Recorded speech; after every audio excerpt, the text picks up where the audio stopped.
right? Or if you want to make $1 million, it's not that hard to make $1 million. So you make $1 million, then what? Move to Florida? Ugh, right? And so, so I don't know. It's a strange answer to a straightforward question, but I would, you know, if you're looking for a big thing, pick something big, something big and hard. Yes.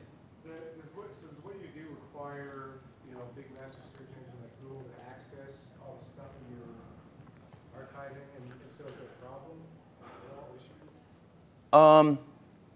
Does what we have require a big massive search engine to make it accessible? It does to a certain extent. We haven't been able to do like real keyword search for the web archive. It's just been too hard for us. We've been able to do it on smaller subsets, like 1 billion pages, but not for the full 100 billion page collection. So what we do is URL based, and it's sort of so it's simpler. We try to pick problems, you know, that are doable by just a couple people because we're small. The whole organization in the Presidio is about 35 people.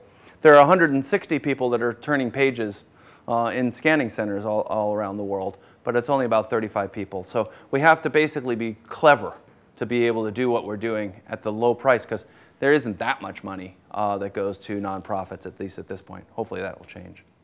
One last question. How about 2? How about 4?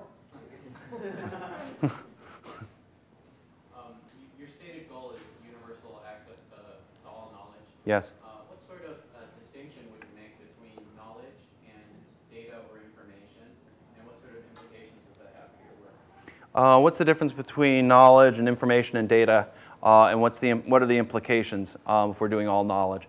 We started out by just saying, let's take the products of humankind that were meant to be publicly distributed. It's a subset. It's not, you know, it's not all, you know, movements of every star or atom. It's not everybody's grocery lists.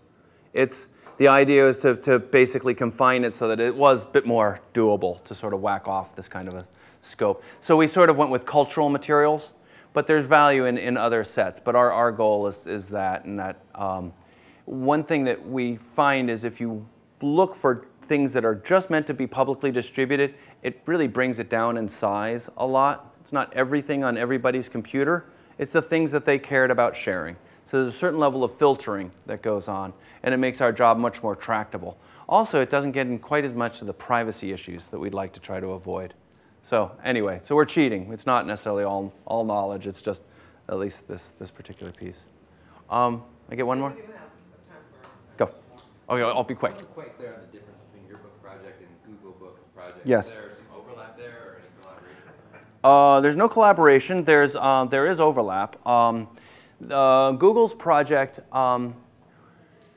is to digitize some of the great libraries in the world and make them available from their website currently for free so that you can go and search and find those books, not only the out of copyright but in copyright ones, and make that material available to web population. So far so good.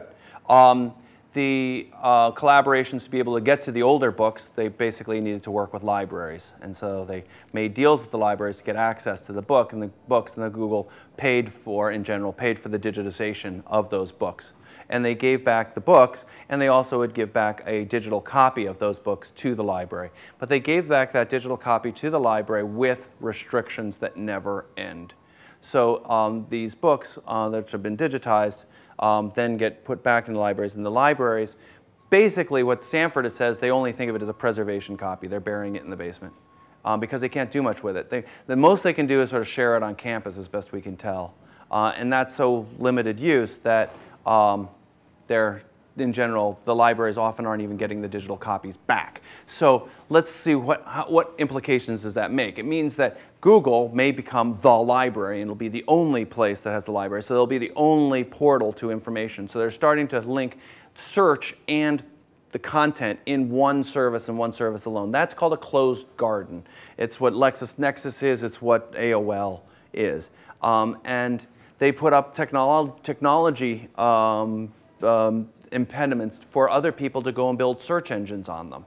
And so this type of cat and mouse game is going on, when really at least the public domain, we think, should stay public domain. I mean, the public domain's small enough as it is, and Google is pretty darn rich and doesn't have to go and hoard that stuff, but they are, because they can, right? The libraries would roll over and say, sure, no problem, go ahead, put us out of business. They're effectively privatizing the library system. Or the library system, what it's evolving into is a place. It's a nice place to go and hang out, nice contextual environment, and cafes and stuff like that are starting to go in them. And they're becoming collective bargaining organizations to commercial services to offer information services to the population. So what the university librarians now are doing, negotiating contracts with the Elsevier's, the LexisNexis's, to go and get university-wide licenses to a couple of these services. So digital services are starting to just come from commercial companies.